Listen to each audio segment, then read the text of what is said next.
Buenas noches, iniciamos entonces nuestro tema de hoy. Vamos a hablar de la reforma, antecedentes de la reforma. Ya estamos llegando, por supuesto, a la formación de lo que es el Estado Vaticano. Y hoy vamos a hacer un recorrido histórico que nos va a permitir conocer desde el origen, incluso desde el antecedente de la creación de Roma. Estamos hablando de los pueblos, del pueblo etrusco, y trataremos de hacer un recorrido histórico hasta la constitución del Estado Vaticano y la formación de lo que hoy es la ciudad del Vaticano, entendida como un microestado dentro de otro estado. Entonces,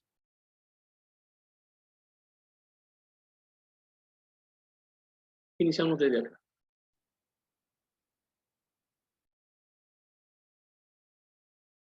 La historia siempre nos ha contado dos versiones. La primera versión del origen del pueblo romano, que es una versión mitológica. ¿Recuerdan ustedes la historia de Rómulo y Remo, que fueron amamantados por una loba y que luego ellos terminan por fundar la ciudad de Roma, y de ahí surge lo que más adelante se llamó el Imperio Romano? Pues es eso, es un mito. No podemos entenderlo como un evento histórico. Dentro de todas las culturas hay eventos mitológicos que intentan darle fuerza religiosa, darle fuerza eh, histórica al origen de las naciones, al origen de los pueblos.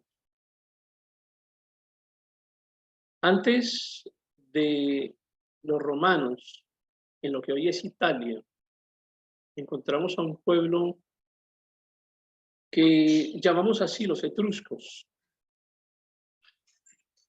Y hemos hablado ahora también de un camino que vamos a hacer, eh, este recorrido histórico desde los etruscos hasta lo que hemos llamado el Imperio Vaticano.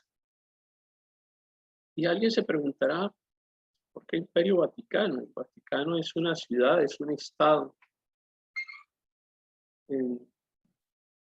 pero es un imperio también desde el punto de vista del poder económico, del poder político y de la influencia que tiene sobre las demás naciones.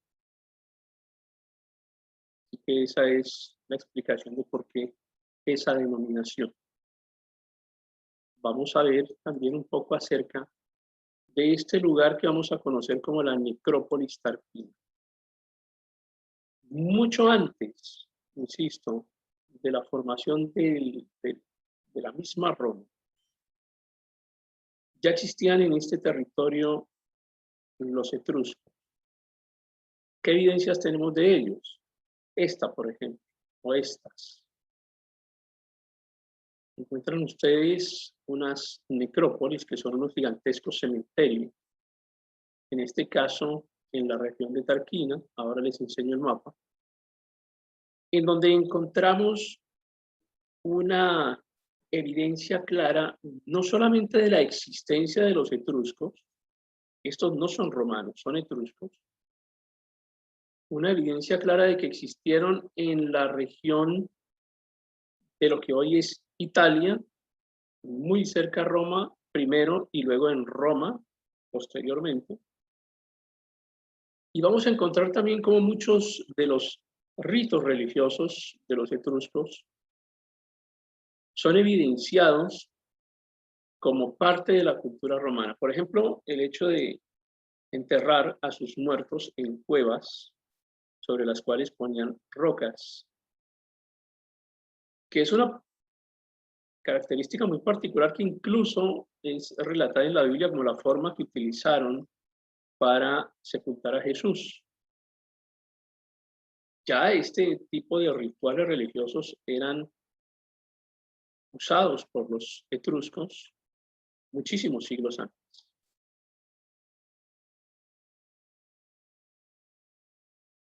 En esta época eh, podemos encontrar una cultura que era muy avanzada con respecto a las demás que pueden encontrarse en otras regiones del planeta. Conocían la lectura, conocían la escritura, tenían habilidades artísticas, tenían estas habilidades de construcción que ustedes evidencian en la imagen. Observen la calidad de la construcción. A esto hay que quitarle el pasto, la montaña que encontramos allí rodeándola, y ustedes se imaginan una construcción realmente asombrosa, importante. El tallado de la piedra. Estas personas eran excelentes artistas, talladores. Y estamos hablando de que en esta misma época otras culturas apenas estaban allí como edades de hierro, y aquí encontramos una cultura que realmente viene a formar el antecedente directo de lo que es el pueblo romano. Entonces, no es descabellado entender que el origen del pueblo romano no está en la mitología de Rómulo y Remo, amamantados por la loba, sino que el origen de los romanos está en el pueblo etrusco. Hay dos posturas al respecto del origen del pueblo romano. La primera de ellas, o más bien del origen del pueblo etrusco, la primera de ellas es que venían desde Anatolia y que se desplazaron llegando hasta el actual territorio de Italia. Pero recientemente, muy recientemente, estoy hablando de hace unos meses, se hizo un estudio genético de los cadáveres, de los huesos encontrados en estas, en estas necrópolis etruscas. Y se ha encontrado una similitud por encima del 80% con respecto a la genética que comparten los italianos de hoy en día. Entonces, esa asociación genética nos indica que definitivamente los etruscos tienen una fuerte influencia en la composición genética de quienes hoy son italianos y, por supuesto, del pueblo romano que fue sucesor de los etruscos. Y acá hay momentos en los que parece que desaparecen los etruscos y momentos en que reaparecen nuevamente, reaparecen los romanos. Y de alguna manera, a pesar de tener el mismo origen, como que se forman dos pueblos. Finalmente los romanos terminan venciendo a los etruscos, a sus fundadores, por decirlo de alguna manera. Es que se convierten como dos pueblos dentro de un mismo territorio. Estoy hablando en una etapa muy inicial de la formación del imperio, o más bien de la sociedad romana.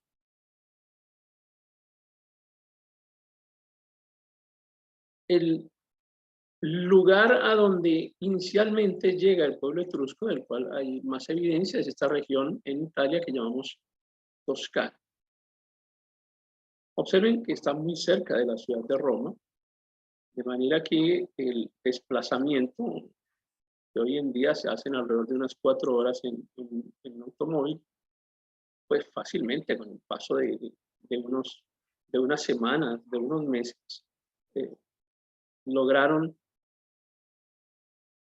descender y fundar lo que hoy en día conocemos como ese gran imperio romano.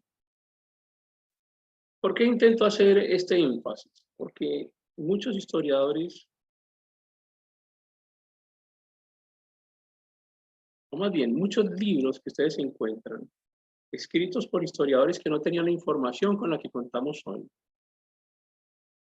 dan un origen separado para los etruscos, diferente al origen de los romanos. Pero hoy en día entendemos que no es así. Por eso estoy insistiendo en este énfasis. Son los etruscos quienes son el antecedente del pueblo romano. Pasando de allí de Toscana, encontramos la región en donde les enseñaba hace un rato la necrópolis, Tarquinia, muy cerca de Roma. De manera que es evidente la influencia etrusca sobre la formación del pueblo romano.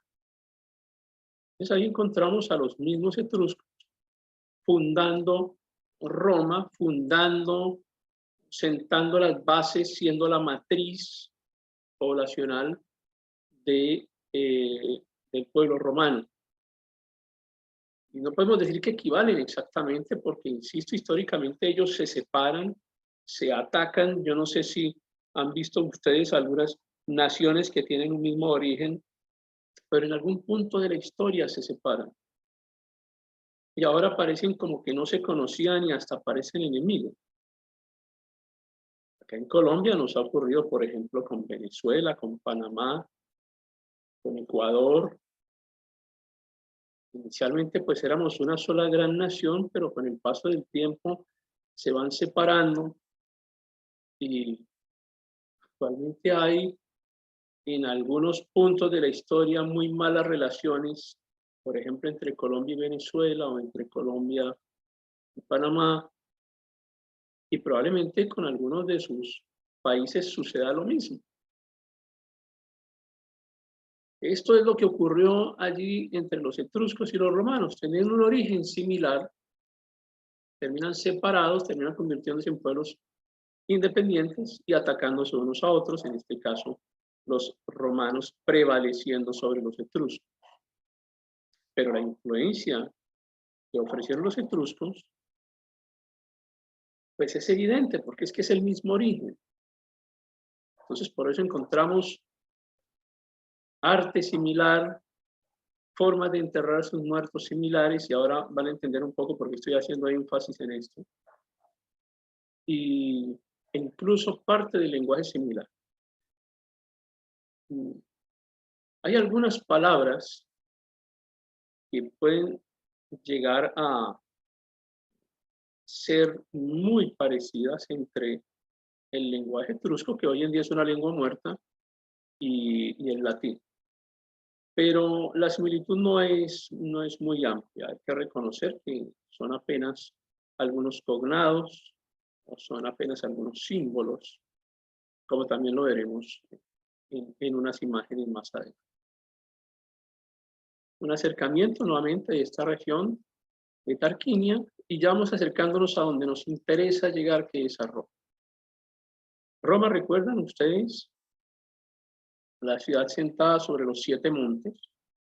Hoy veremos el 8º monte y cuál es su importancia con respecto a la historia que nos trae. De manera que la influencia etrusca puede entenderse no solamente desde Tarquinia, sino básicamente desde la misma Toscana, derivando por toda la península, por toda la costa, hasta llegar a lo que conocemos hoy como Roma, y quiero hacer énfasis en Roma, no porque no exista influencia etrusca en otras regiones de Italia, sino porque hoy queremos hablar de Roma y hoy queremos hablar del Vaticano. Pues por eso estamos haciendo esta construcción de la línea histórica en este sentido. Aquí encontramos algunas de las tumbas de lo que se conoce como la necrópolis Tarquinia, que también recibe el nombre de la necrópolis de Monterosi. Cuando ustedes la busquen para ampliar su información, la pueden encontrar de cualquiera de las dos formas, necrópolis Tarquinia o necrópolis de Monterosi. Y observen el grabado que encuentran ustedes ahí en el fondo.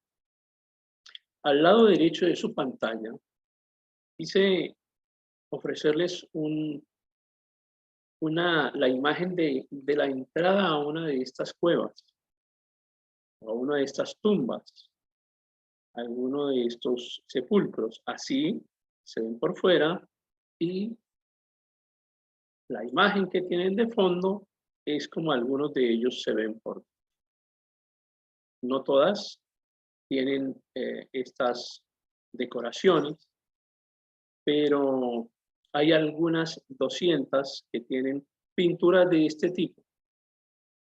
Se estima que en esta necrópolis, una gran ciudad de los muertos, eso significa necrópolis, hay alrededor de unas 6.000 tumbas cavadas en la roca.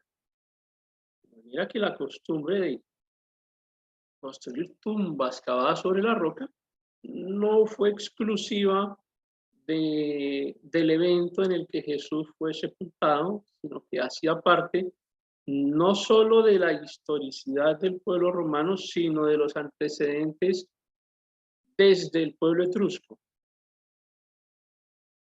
Eso porque es que algunas personas piensan que hay algún tipo de contradicción o de falsedad en la forma en la que Jesús fue sepultado y hablan un poco de la irrealidad de ese hecho, una irrealidad histórica que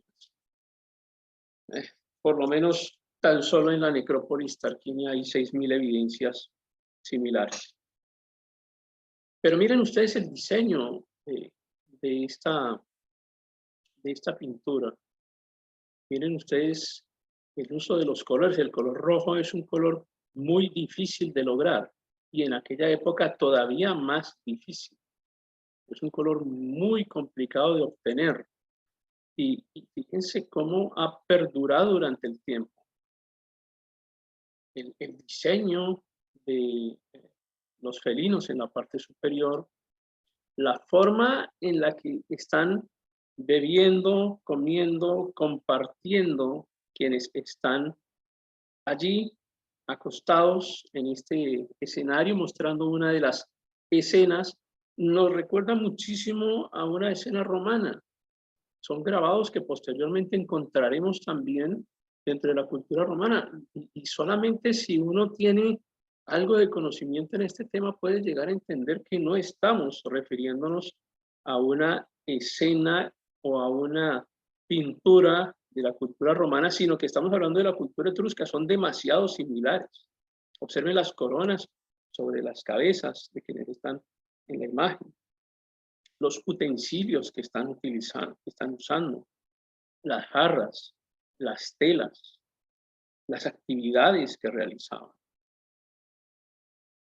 la forma en la que utilizan como unos azulejos en el techo de la tumba, en donde hay una conjugación de colores y unos diseños que definitivamente son sorprendentes cuando comparamos, insisto, históricamente esta fecha en la que existen los etruscos con otro tipo de culturas alrededor del mundo. La ventaja realmente era evidente, de manera que cuando los romanos entran con una, y aparecen los romanos, entran con una ventaja cultural acumulada por los etruscos, a quienes entendemos además como una sociedad muy igualitaria, en el sentido de la influencia y la importancia que la mujer tenía dentro de la organización social y dentro de la actividad social. Acá tienen otro ejemplo. En este caso, esta pintura se llama Los Jugadores. Uso de instrumentos musicales, uso de vasijas también, actividades deportivas, nuevamente el ropaje, el uso de los colores, el uso de los pigmentos, llamando la atención nuevamente sobre el pigmento rojo, insisto, muy complicado de obtener en aquella época. Los diseños de las telas, muy similares a los que usarían más adelante algunos de los ilustres senadores y emperadores romanos. Esto hace parte de la decoración de una tumba etrusca. La tumba de Triclinio.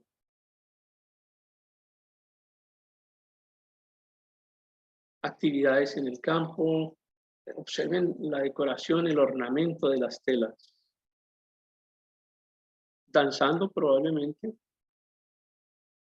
El diseño de las ropas, que se parece mucho también al que utilizaban los romanos. Recuerden que los romanos no utilizaban pantalones, utilizaban faldas.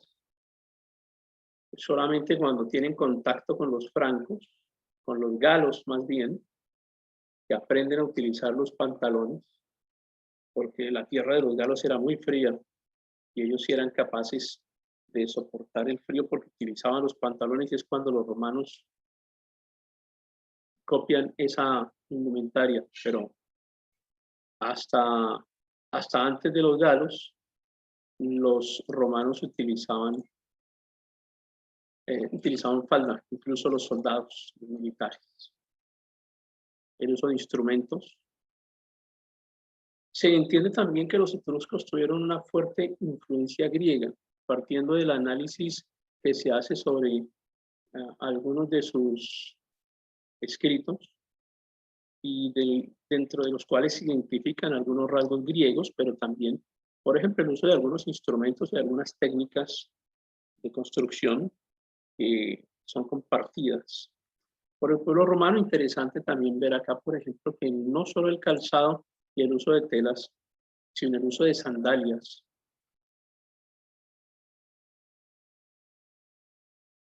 Y esto es antes insisto, esto es antes de Roma, antes del Imperio Romano, antes de la existencia de la misma Roma.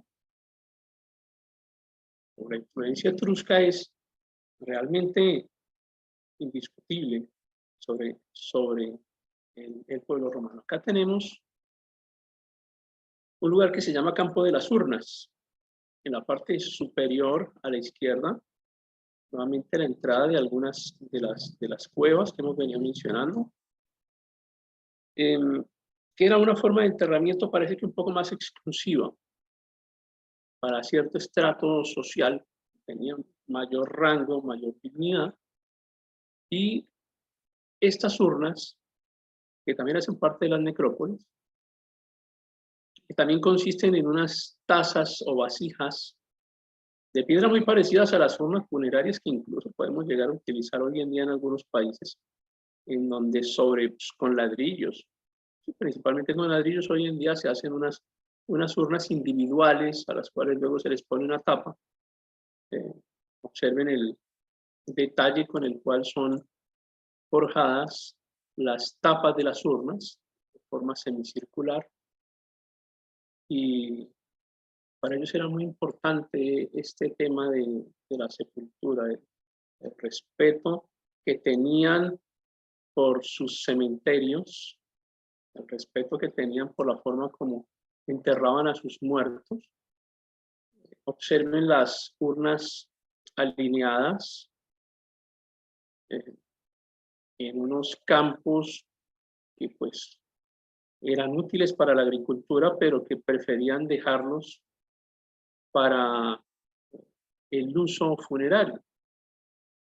Entonces eso nos muestra la importancia que para ellos tenían los muertos, y parte de los mejores escenarios o las mejores áreas geográficas que utilizaban los etruscos se las dedicaban justamente a sus cementerios.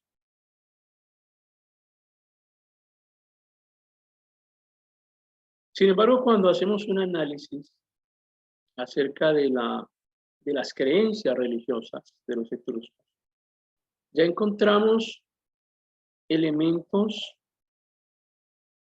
que son descritos en la Biblia hebrea, principalmente.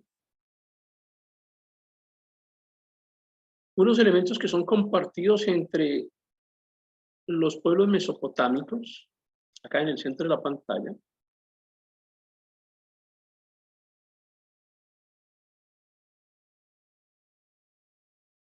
entre los pueblos mesopotámicos o las culturas mesopotámicas, y lo que más adelante llegamos a encontrar acá, al lado izquierdo de la pantalla, en donde está Israel.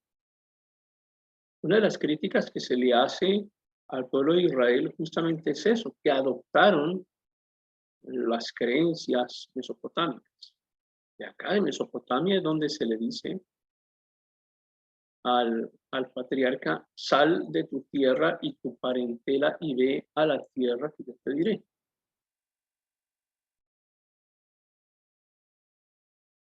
Dentro de esa arqueología etrusca encontramos influencias mesopotámicas, pero también influencias fenicias. Influencias que también, insisto, fueron asumidas, tanto la etrusca como la fenicia fueron asumidas por el pueblo de Israel. Encontramos a dos de los principales ídolos que causaron, entre otras cosas, la disolución de Israel y la ira de Dios expresada en el Antiguo Testamento. Hay una figura que ha hecho historia desde siempre. La encuentra uno con unos nombres muy similares en la religión de los griegos, en la creencia de los griegos, en los romanos, pero incluso también en otras religiones medioorientales e incluso del Lejano Oriente. Esta figura de Astarte o Astarot en nuestra Biblia, por medio de Reina Valera, la nombra como Astoret. Y cuando hace referencia a muchas, entonces la Astarot significa serpiente, significa serafín, significa luz, luz ardiente. Creo que ustedes saben específicamente a quién se refiere, a la luz de la escritura que nosotros conocemos. Pero esta Astarot tiene un hijo que se llama Baal. Baal es una figura específica, pero también es un nombre por extensión. Lo mismo que Astarot es una figura específica, el serafín de luz, pero también en su versión plural, en Astarot es un genérico. De manera que por eso encontramos en algunas ocasiones en la Biblia hebrea cuando se habla de el Baal, refiriéndose a alguien en especial, o los Baales, refiriéndose a una generalidad de ídolo. Esta Astarot y este Baal pasan desde los etruscos a los romanos, desde los fenicios a los romanos, desde las culturas mesopotámicas, todas ellas se funden y terminan influyendo sobre el pueblo de Israel.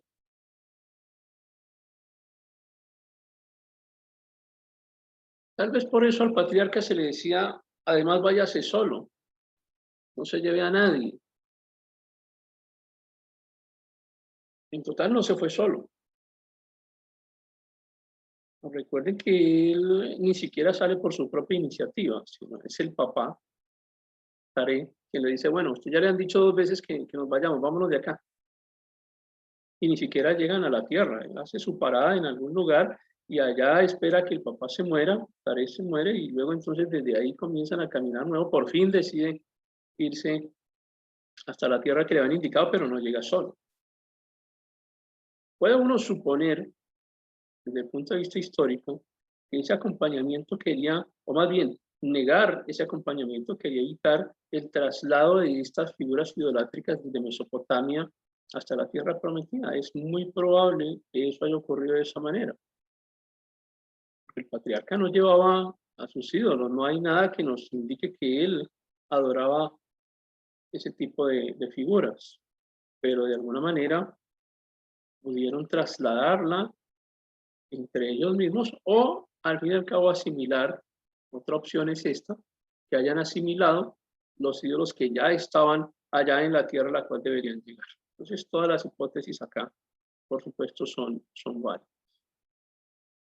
Esta misma figura de Astarot la van a encontrar en Mesopotamia como Ishtar, es la misma Astarot. Y los Baales o el Baal casi siempre se expresa de la misma forma. El Baal se va a representar como un toro, pero más como un toro, como un becerro, un toro jovencito, como un becerro. Por eso se critica tanto que en las culturas y en algunos casos personas que han tenido contacto con las órdenes que daba Dios hayan decidido entregar a sus hijos o sacrificar a sus hijos delante de las figuras de los toros. Por eso el Baal se representa como un toro, como una persona que tiene cabeza de toro, o mitad toro, mitad hombre, todas las variaciones que puedan ustedes imaginar allí que surgen con el paso del tiempo y con el paso de las diferentes culturas. Entonces les comparto un texto acá histórico también, estamos hablando desde el punto de vista histórico y la Biblia es un documento histórico también. En Jueces, el libro de Jueces, capítulo 2, versículos 12 y 13, en esta versión que les comparto, que es la de Reina Valera, dejaron a Jehová, el Dios de sus padres, que los había sacado de la tierra de Egipto, y se fueron tras otros dioses, los dioses de los pueblos que estaban a sus alrededores. Ya saben ustedes cuáles, los hemos venido mencionando, a los cuales adoraron y provocaron a ir a Jehová, y dejaron a Jehová y adoraron a Baal y a Astarot. Nos estamos refiriendo a esas deidades de los etruscos, de los fenicios, que posteriormente son, y de los mesopotámicos, que posteriormente son incorporados a Roma, pero que pues inicialmente hacían parte de todas estas, de todos estos pueblos que giraban alrededor de lo que fue considerado como la tierra prometida para el pueblo de Israel.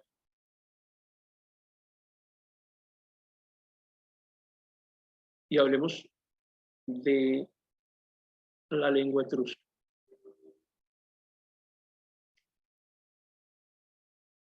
En el mapa de la izquierda encuentran el núcleo inicial más importante de los etruscos y donde tenemos mayor evidencia de la existencia de la lengua etrusca. Estamos hablando de la Toscana, en Italia. Esta Toscana en aquella época se llamaba Etruria. Etruria es la región de los etruscos, la región principal, el núcleo de desarrollo de los etruscos es Etruria. ¿Y dónde queda Etruria? Queda en esta región que les estoy marcando allí, que es Toscana. Y encontramos evidencia hoy de la existencia de lengua etrusca en regiones de lo que hoy es Lombardía, Véneto y la Emilia-Romagna. Al lado derecho de su pantalla encuentran una distribución de las principales lenguas en Península Itálica. Entonces, en un color más verdecito, más intenso, unas lenguas puramente itálicas, pero encontramos unos antecedentes sobre la región que hemos denominado como Etruria, en donde encontramos que no hay un origen similar ni a las lenguas celtas, que llegan posteriormente también a Italia. Los celtas los encontramos por todas partes, no tendría por qué ser la excepción encontrarlos en Italia.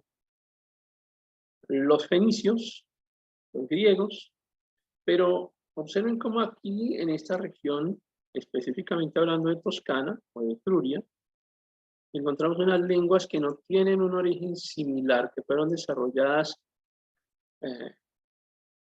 anticipadamente al desarrollo de esas otras lenguas itálicas y que no tienen un antecedente similar a las lenguas celtas, de manera que los etruscos no tienen origen celta, tampoco tienen origen fenicio.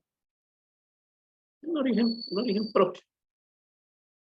Por eso un poco la discusión hoy en día de si llegaron desde Anatolia, de si tuvieron un origen probablemente más centroeuropeo, lo cual parece muy poco probable.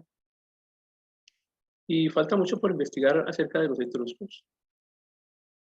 Así que en la medida que ustedes se encuentren en algún momento hacia el futuro que aparece algo adicional sobre ellos o sobre el desarrollo de su lengua, de su cultura, no duden en compartirlo porque seguramente nos va a dar muchas luces sobre cosas que desconocemos todavía hoy en día acerca de esa cultura. Pero encontramos también estos importantes hallazgos arqueológicos, que vamos a llamar así las láminas de Pirgi. ¿Se encontraron en dónde? por supuesto, estamos hablando de Italia, en Italia, muy cerca a Roma también, en este lugar que ya vamos a llamar Cerveteri.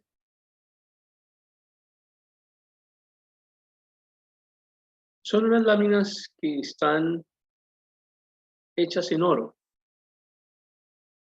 Se parece un poco, este hallazgo se parece un poco a aquel hallazgo famoso de la piedra Rosetta, que permitió descifrar gran parte de los jeroglíficos egipcios y que permitió comprender la lengua de los egipcios. La piedra Rosetta, esta es como una piedra Rosetta, pero en una menor escala. Porque tenemos dos lenguas acá que equivalen en cuanto al uso de sus símbolos y que nos permiten comprender que algunos de los trazos, de los símbolos utilizados por los etruscos, más adelante fueron incorporados por el latín, e incluso algunos de ellos podemos llegar a tenerlos en nuestras propias lenguas. Los trazos muy similares, aunque de algunos haya cambiado un poco la fonética y en algunos pocos se mantiene. Pero permitió hacer una comparación entre el etrusco y el fenicio, y del fenicio se conoce más. Estas láminas son de alrededor del 500 a.C. y narran la historia de un personaje que parece que era muy adinerado y construía templos para una famosa diosa de aquella época. Entonces, al hacer esta comparación entre las dos lenguas, entre el etrusco y el fenicio, pues logra profundizarse un poco en el descubrimiento de la lengua etrusca y por eso es posible que hoy en día tengamos un mejor acercamiento hacia sus textos, hacia sus creencias, hacia su cultura y hacia los documentos que ellos alcanzaron a escribir. Estas láminas, las láminas de Pyrgi, están hoy en día en este museo que está en la parte superior de su pantalla, que es el Museo Nacional Etrusco, así se llama. Entonces aquí encuentran, para cuando pasen por allá, tomar unas fotos y las suben allá al grupo para poder verlas en directo con ustedes. Y vamos a ver qué decía cada una de esas láminas en el orden en que aparecían en la imagen anterior.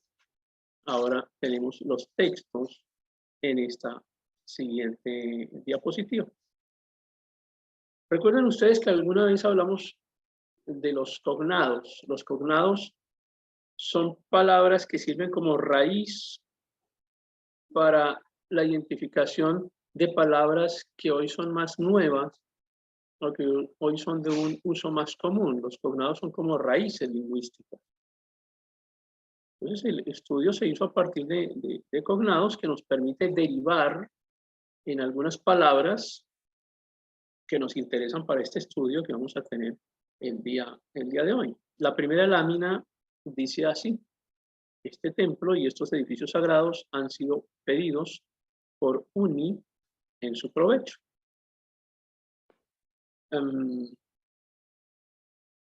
Este Uni o esta Uni es nuevamente la figura mítica que estamos viendo en las dos imágenes. Es decir, la diosa que en este momento para los etruscos tenía un nombre específico, pero que luego ha sido transformado hasta lo que ya mencionamos, las deidades míticas que ya mencionamos, de Baal y de Astarte. Entonces, en este idioma, el nombre que recibía era Uni, pero es la misma figura.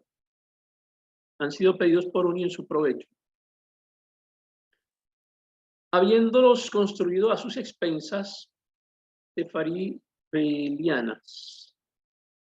Y comenzamos a encontrar dentro de los cognados estas palabras con el uso de la V, en este caso Beliana, refiriéndose a una persona que donó esto como ofrenda los ha donado de este lugar guardián de la cela en la fiesta del mes fulera cuando 3 años plenos eran del Diates Yasme, de la fiesta del mes Alza, cuando alcanza la magistratura grande.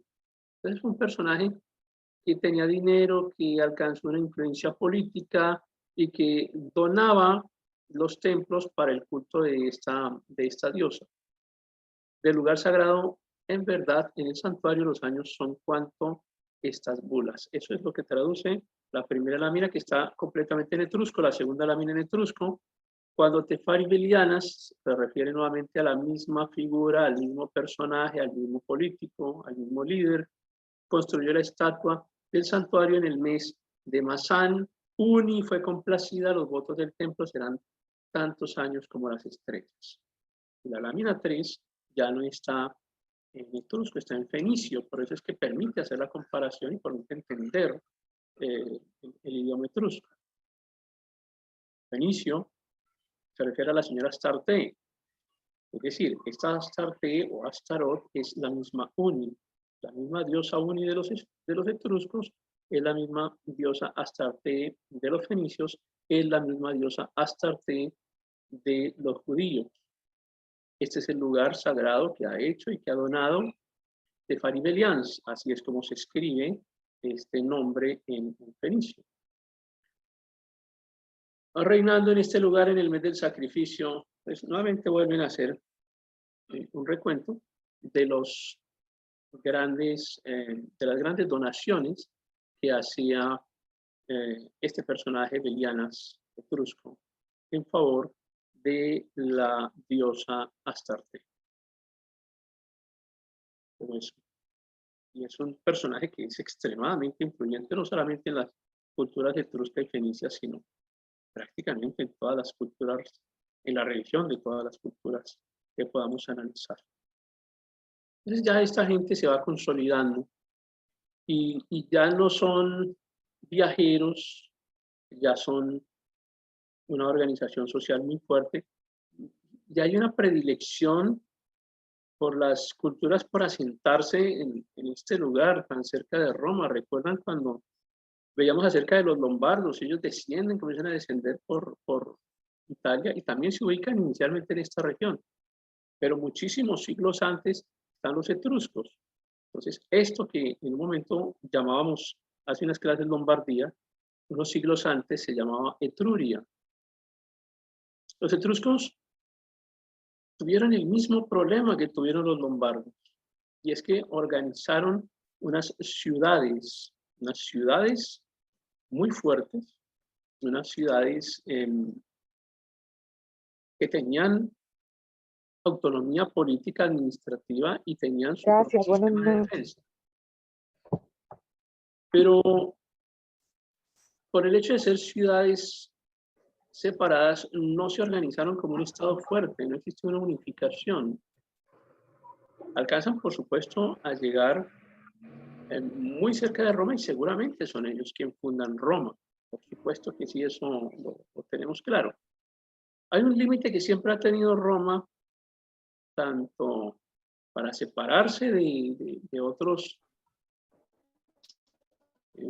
Cuando un pueblo llegaba, utilizaba el límite del río Tíber, y tal vez ese Tíber en un punto se convertía en un sistema de defensa para Roma, y seguramente eso también complicó un poquito la vida de los lombardos, que dificultó tanto la conquista de Roma.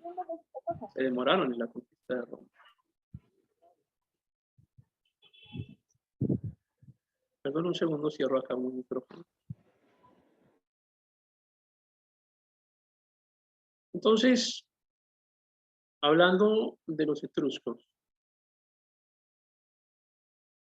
podemos encontrarlos alrededor de 1000 años antes. Yo no diría que de la llegada como tal de los latinos o de los romanos. No, pero los latinos no son específicamente romanos como tal. Los latinos son otros grupos poblacionales que también van llegando y van teniendo influencia. Entonces ahí hay un poco la confusión de cuál es el origen de los romanos. Sí, un poco por algunas de las tribus que podemos llamar de de origen latín, pero no en cuanto a su idioma, sino en cuanto a su antecedente poblacional, o de los etruscos. Insistimos que hay una fuerte influencia, como hemos visto, de la cultura etrusca y que genéticamente los italianos de hoy en día tienen una fuerte composición de esa genética derivada de los etruscos. Sin embargo, historiadores como Heródoto nos muestran que existieron otros avances poblacionales, como más adelante tienen ustedes claro el avance de los lombardos y luego el avance de los francos. Por eso Italia tiene esa composición tan rica en cuanto a su cultura y en cuanto a su genética. Los etruscos no solamente se desarrollaron en tierra, sino que también se desarrollaron en mar. Entonces, los etruscos fueron navegantes.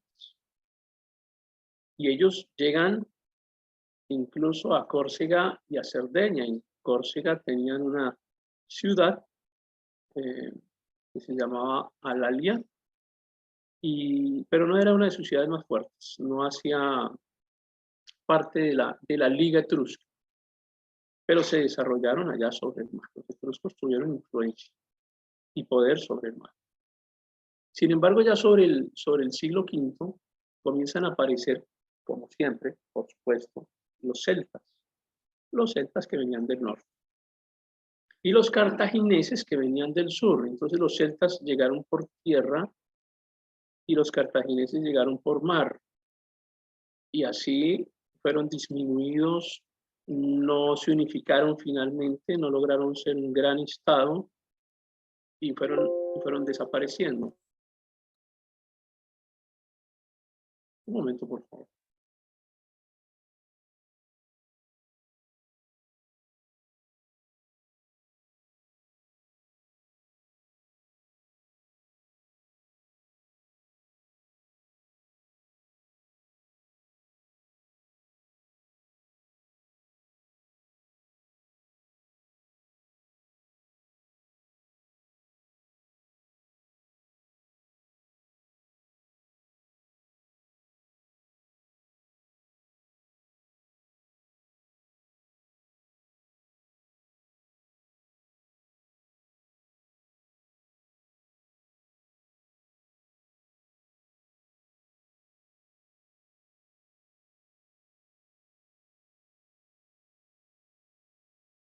De manera que ya con el desarrollo del pueblo romano como tal, aún quedaba parte del pueblo etrusco, pero disminuido por la influencia de los celtas y por la influencia de los cartagineses. Estamos hablando de eventos que transcurren durante muchísimos años, durante muchísimas décadas, incluso siglos, pero llegan disminuidos y ya existe la formación del pueblo romano, que comienza pues a atacarlos, a tomar parte de su territorio.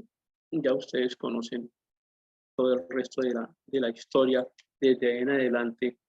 Cuando comienzan a aparecer los lombardos, eso ya lo conocemos. Teniendo esos antecedentes históricos bien claros, ahora vamos a pasar a otro punto de la historia, que es la ciudad del Vaticano. Y de la ciudad del Vaticano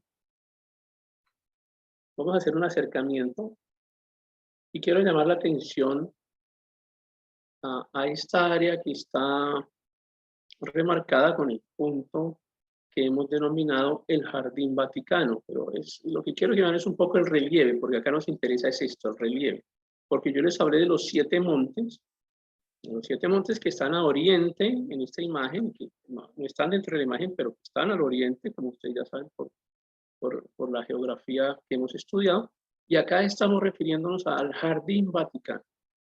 Encontramos, por supuesto, la basílica hoy denominada Basílica de San Pedro, y encontramos acá el Jardín Vaticano sobre esta área que al revisarla ustedes detenidamente encuentran que es una elevación, es un monte también. Pero sobre este monte quedaba el Monte Vaticano y hay otras estructuras acá al norte de este monte que enseguida vamos a comenzar a revisar. Entonces, esta parte es la que nos interesa específicamente para lo que vamos a desarrollar enseguida. Luego le llamaremos así el octavo monte, que hoy en día se conoce como el Monte Vaticano. ¿De dónde surge esa palabra Vaticano? Es una palabra que no es de origen romano, no es de origen latín, no es de origen griego, no es de origen hebreo, es una palabra que parece un poco extraña. ¿De dónde surge la palabra Vaticano? Las evidencias históricas hoy nos muestran que está más cerca del etrusco que de cualquier otro idioma. Los etruscos comenzaron a utilizar esta palabra Vaticum. ¿Recuerdan cuando hablamos de los cognados y cuando hablábamos un poco acá también de los hallazgos de las láminas etruscas de este personaje de Lianas, quien llegó a ser muy influyente, y que como cognado para las derivaciones posteriores dentro del lenguaje etrusco tienen influencia sobre la composición de la palabra Vaticum, pero hay otra teoría también que nos habla acerca del uso de una planta que se daba en aquella región, que era utilizada por el pueblo etrusco. Ya les cuento de qué se trata eso. Por ahora quiero que tengan claro este concepto. La ciudad de los 7 montes. Aventino, Celio, Palatino, Esquilino, Capitolio, Viminal y Quirinal. Ya eso lo estudiamos en algún momento en otro curso. Son 7 montes, pero ahora tenemos un octavo monte. Y esto, para quienes les gusta la escatología y para quienes les gustan los eventos apocalípticos, pues esto es importante, definitivamente, entender este concepto del octavo monte. Acá estamos hablando del Monte Vaticano. Acá está el río Tíber. Y por supuesto, acá tenemos a Roma. Y en el medio una especie de valle. Un valle sobre el cual se desarrolla el pueblo etrusco. Alrededor de los ríos se desarrollan las culturas y los pueblos.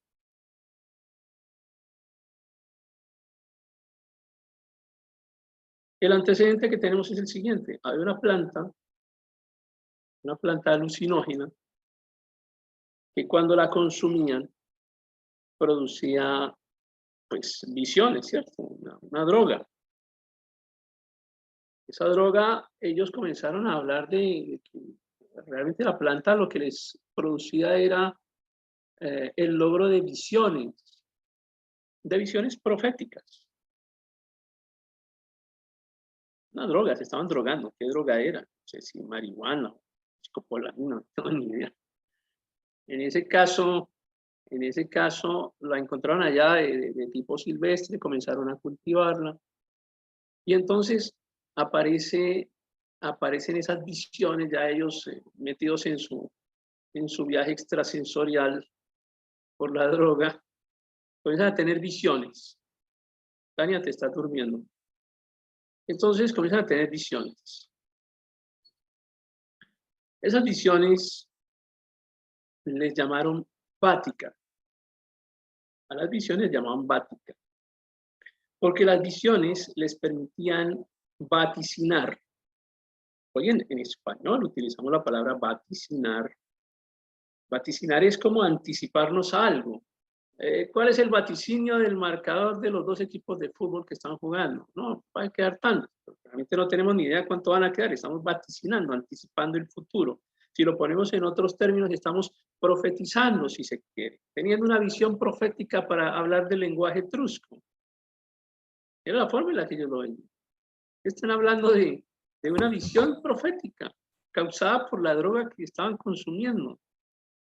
El tema es que hay un origen muy particular de la palabra visión, que para el etrusco es vática. De manera que como esta droga se producía alrededor de este monte, o en las laderas de este monte, incluso a la otra orilla del Tíber. Entonces a este monte le comenzaron a llamar Colina Vaticana.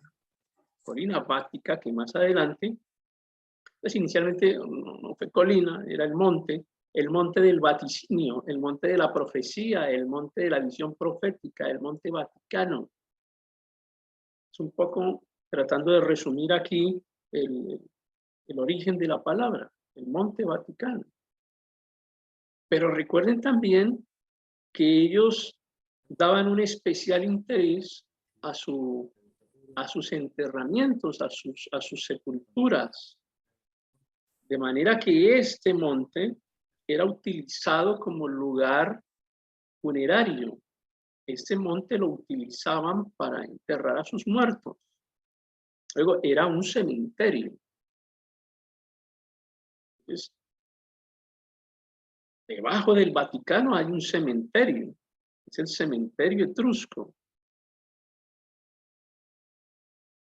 Surge del Vaticano, tiene una raíz, que es la raíz de las tumbas, de la muerte, de las fosas que están allí históricamente desde tiempo de los etruscos.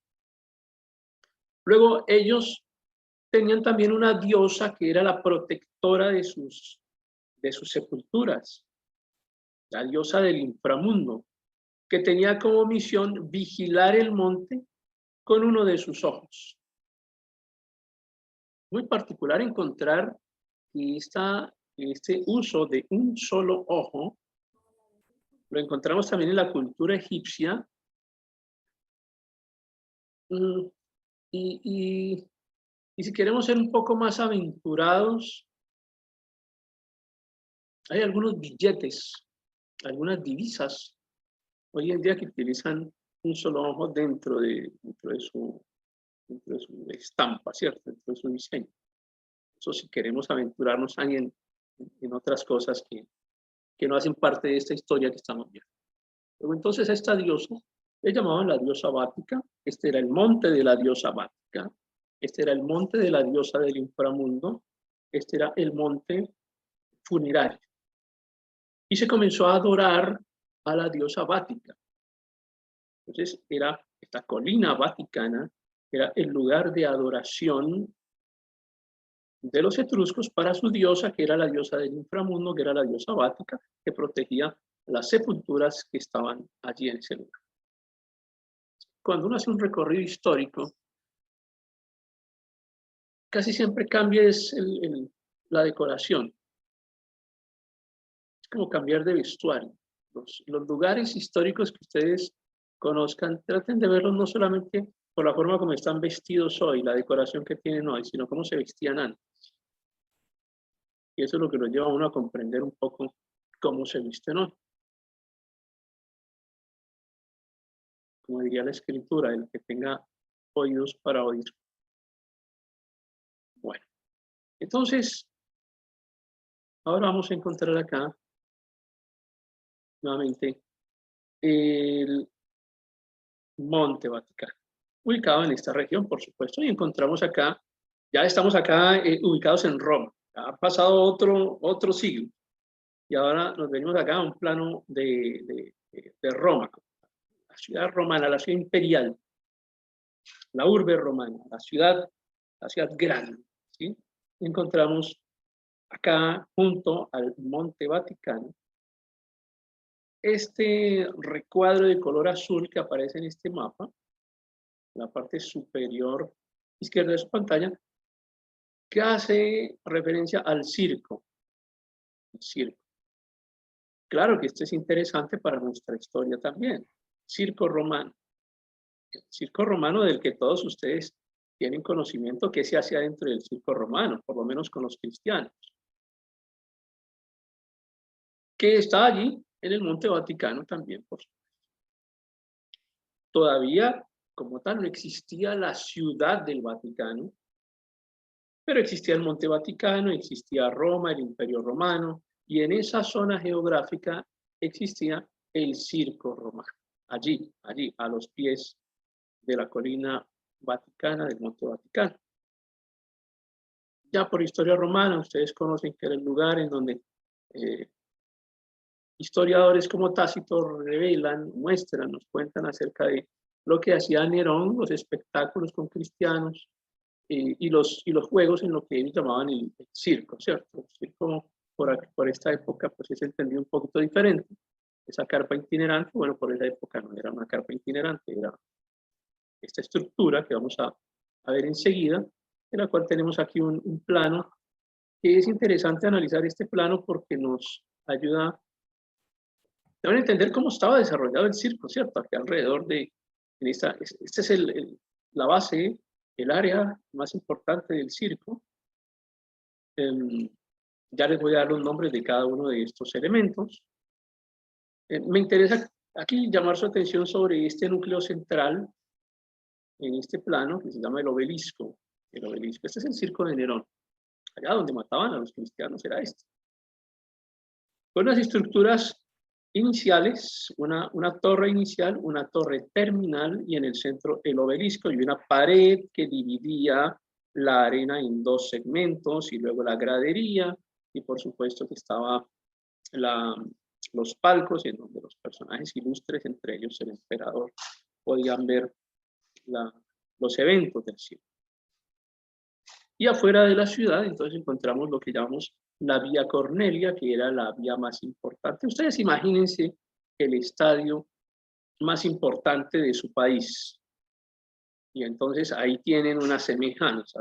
El escenario más grande, más importante de Roma, el escenario más importante de su país, y la calle grandota, la avenida gigantesca que pasa frente al estadio más grande de su país, o más importante, uno de los el más célebre que tengan. Entonces ahí está la vía más importante. O sea, esto era el punto clave de reunión de la gente en aquella época. Además, todo el mundo no iba al circo porque tenía un cupo limitado. Si bien es cierto que se dan actividades para el pueblo, pues cuando eran actividades especiales esto era exclusivo.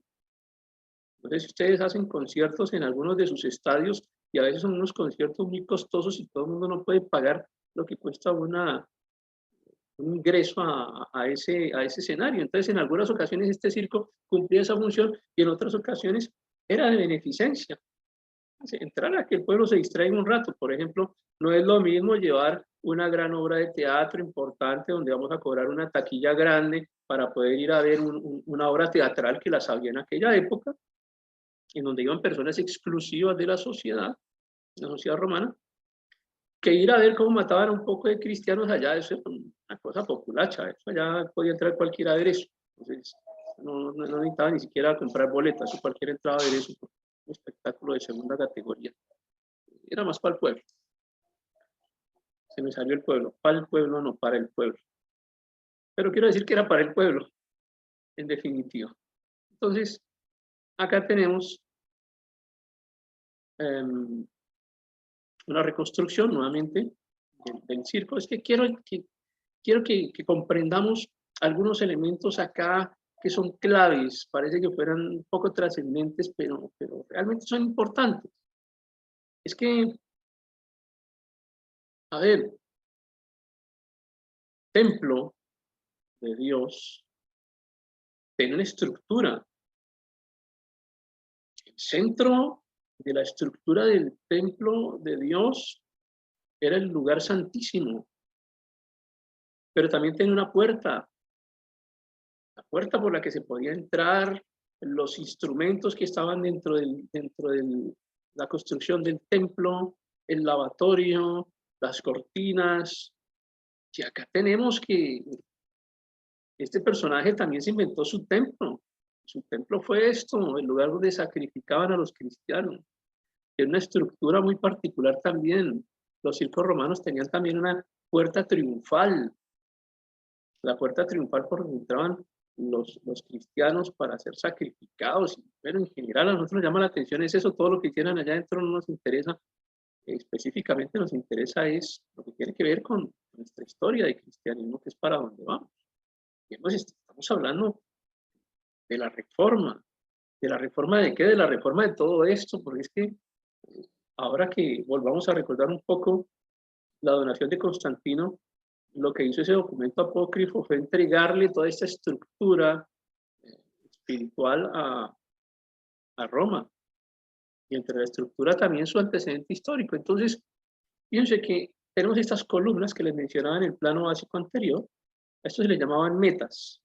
La primera meta y al final la meta segunda. Y en el centro, por supuesto, la figura más importante, ¿cierto? Ahora vamos a ver un poco acerca. Observen bien la figura, por favor. Quiero que la miren bien.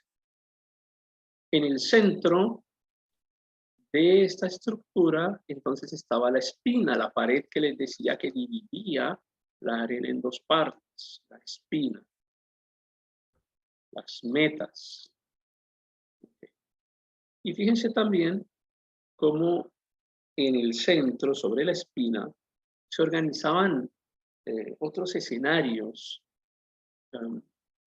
digamos, relacionados con el espectáculo que se iba a presentar en el momento, ¿no? Cuando ustedes han entrado a un teatro, es en el teatro, allá al fondo, en el escenario, hay cortinería, hay utilería, hay cosas que ayudan a mejorar el evento. Los romanos históricos y los romanos de hoy, no me refiero al pueblo romano, sino a la Roma espiritual, son muy creativos a la hora de torturar gente. Y pues eso lo heredaron desde acá. Listo, tenemos claro esto. Entonces podemos avanzar a otra parte de la historia, a otra parte del mundo. Nos vamos a ir, aquí me tengo que disculpar con ustedes, porque cometí un error grave y fue no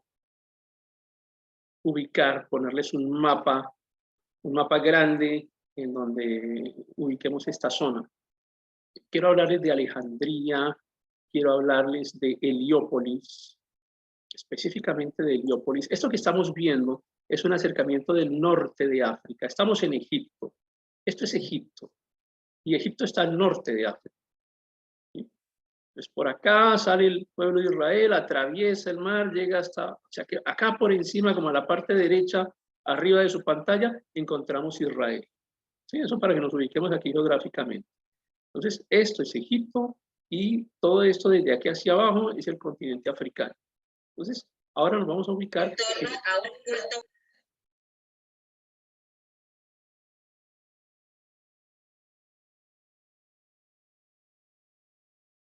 Entonces nos vamos a ubicar acá en la ciudad del sol, en Heliópolis, acá en el centro, observen acá cerca aquí a este número, encima de Memphis, Heliópolis.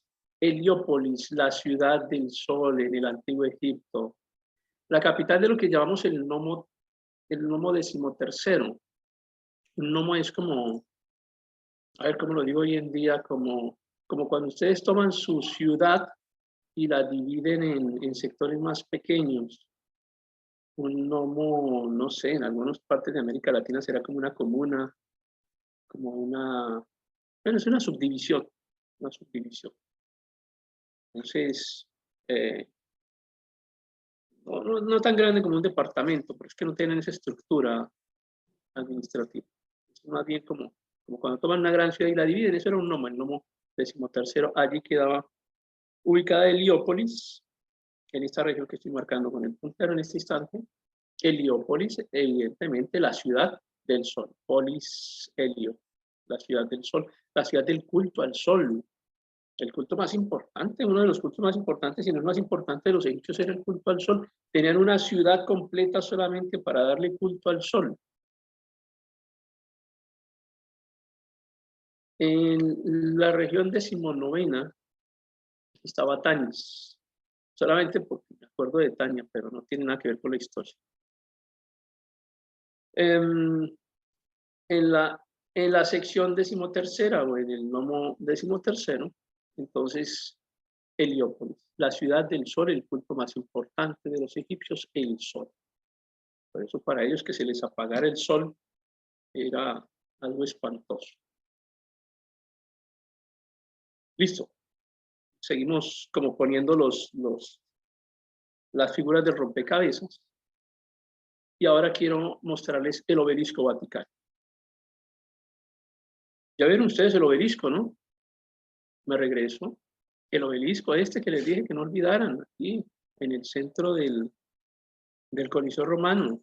El obelisco, los obeliscos en cualquier parte del mundo tienen una sola finalidad histórica y ha sido la adoración al sol. Todo obelisco tiene su origen en el obelisco de Heliópolis, que tiene como función una adoración al sol, así lo entiendan o no lo entiendan los gobernantes que han hecho levantar obeliscos en sus ciudades. Es un culto al sol, entiendan o no entiendan su origen. Ese es el origen de un obelisco, culto al sol. A veces lo levantan en honor al soldado caído, en honor a no sé quién, pero el origen es culto al sol. El obelisco de Heliópolis, el mismo obelisco, esta es la parte que quiero que quede muy clara, el mismo obelisco que estaba en Heliópolis, el obelisco de Alejandría, el obelisco de Egipto, el obelisco que adoraban los egipcios, es el obelisco que está en el Vaticano. El obelisco del Vaticano es el mismo obelisco que estaba en Heliópolis. Esta es una referencia que hace el historiador Plinio. Plinio refiere cómo el obelisco primero fue puesto en lo que se llamó el Forum Iulium de Alejandría, y ese mismo obelisco es trasladado después por Calígula, lo llevan a Roma en el año 40, y es el obelisco que se ubica en la espina del circo de Nerón. Este es el obelisco que dieron los cristianos de la primera iglesia cuando estaban siendo sacrificados por los romanos, en el circo romano.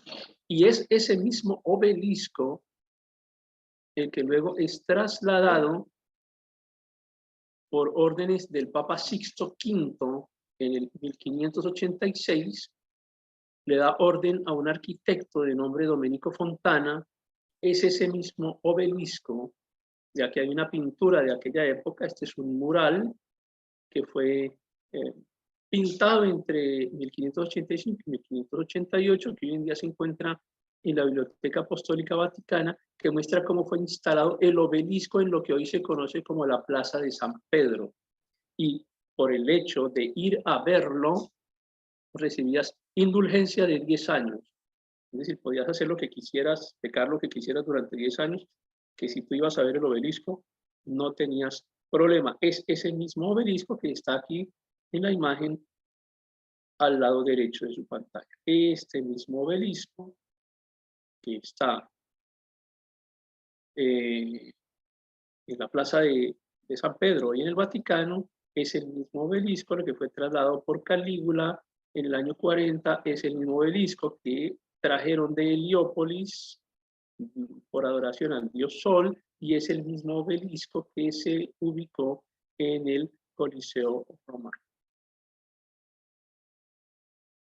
Lo curioso sería que fueran diferentes, pero lo que realmente llama muchísimo la atención es que sea exactamente el mismo, este mismo.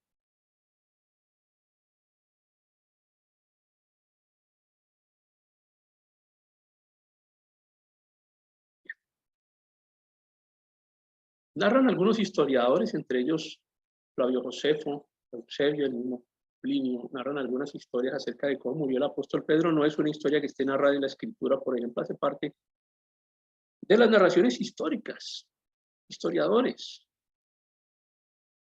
que son fuentes documentales que no están allí dentro de la Biblia, son parte de la historia. De manera que narra el Flavio Josefo que sí era común que se sacrificara o que se utilizara la pena de muerte mediante el uso de la cruz para los delincuentes de aquella época, no solamente en una posición como en la que murió Cristo, sino en diferentes posiciones. De manera que la forma en la que, al parecer, según los historiadores, muere el apóstol Pedro es con la cabeza hacia abajo, al parecer.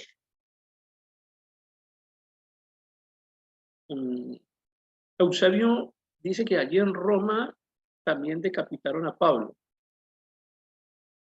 Y Eusebio describe también que el apóstol Pedro fue crucificado por orden de Nerón. Se estima que alrededor del 67 al 70. Esto no lo voy a afirmar, por supuesto. Es una tradición histórica que dice que Pedro fue crucificado, con su cabeza hacia abajo. Pero lo que sí queda claro es que fue crucificado inter duas metas de la espina. Inter duas metas de la espina. Entre las dos metas de la espina, que es esta pared central, inter duas metas, entre las dos metas de la espina, junto, por supuesto, al símbolo que venía desde Heliópolis, es decir, a los pies del obelisco vaticano. Y posteriormente, sepultado acá, en el Monte Vaticano. El Monte Vaticano ha sido históricamente un cementerio y al parecer, narran los historiadores, es que lo sepultan aquí en este mismo monte. Una visión del obelisco de hoy en día, y permítanme un momento, porque ya son las 8:30 y apenas creo que voy por un poco más allá de la mitad de la presentación, así que no les voy a extender más, vamos a dejar hasta acá. Y terminamos la presentación de la próxima clase porque ya nos hemos extendido casi 1:30. Entonces continuaremos la próxima semana. Les voy a pedir que hagamos un solo examen sobre este tema vaticano. Entonces, les voy a sugerir, para que no queden como cargados con doble examen, que más bien aprovechen esta semana, no dejamos examen, estudian el tema que vimos hasta hoy, y la próxima semana hacemos un solo examen con toda la presentación, pues, para que no tengan tanta carga durante esta semana, aunque el tema, pues, obviamente les queda un poco más extenso, pero lo que viene enseguida, digamos, es más sencillo y más fácil de digerir porque vamos a hablar un poco de la estructura del Vaticano y de toda la organización y de lo que hace el Camarlengo y de lo que hacen las diferentes doctrinas, cuerpos doctrinales que tiene el Vaticano y todo eso. Entonces, no nos enredaremos tanto. ¿Preguntas que tengan hasta este momento relacionadas con la clase? Sí, yo tengo una. Los etruscos, no me queda claro más o menos como en qué momento de la historia comenzaron. Sí, fíjate que es difícil ubicarlos, pero tú los encuentras en Italia antes de los romanos, pero los encuentras antes de los celtas.